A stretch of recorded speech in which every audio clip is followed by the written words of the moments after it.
كانوا وزير كوزارة بوسطة إسقارسينتا جمهورية الصوماليلاند مدن محمد جامع عبقال لا شيء odayaasha dhaqanka gobolka Awdal waxa uu ku taariikhaysnaa kii ugu horeysay noociisa ah wasiirka soo jeeda gobolka Awdal uu la yeesho odayaasha dhaqanka waxaana wasiir Maxamed Jaamac Abgaal uu diiradda ku saaray baahida loo qabo in iskaashi dhinacyo badan taabanaya la wada yeesho waxaana uu ballan qaaday inuu taagnaan doono inuu xukuumadda gaarsiiyo wax walba oo tabashooyin ah oo ay beelaha gobolku qabaan tani bedelkeedana waxa uu daadufeeyay waxa uu ku tilmaamay hadallada saxaafadda la isku mariyo waxaan inii sheegayaa kale inay xukuumadda ka go'an tahay maanta su'aal maalintay dhamaato in la soo afjaro oo la soo dhameystiro arrinka yaala xariira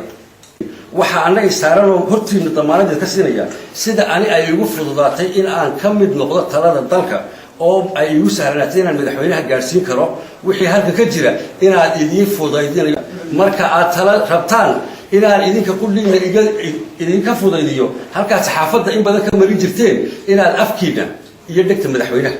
aan isku dhaweeyo markii loo baahday odayaasha dhaqanka oo iyaguna halkaasi ka hadlay ayaa soo dhaweeyay wada shaqaynta uu wasiirku ballan qaaday waxaana tani bedelkeeda isla goobtaasi ay wasiirka uga sii dhiibeen tabashooyin hor leh oo ah kuwa ugu dambeeyay qabaana sacaadatul wasiir waanu ka qabnaa ixtiraamka iyo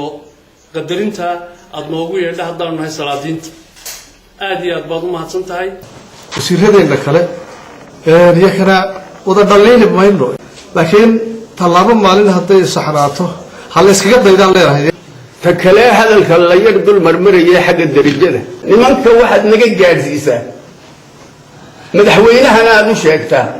in dadkii goradda la isku geliyay aan wax saxanina meesha iman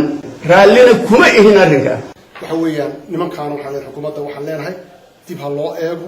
nin walba wuxuu xaq u lahaa anagu ma orayno waxaan xaq lahayn hada laakiin dib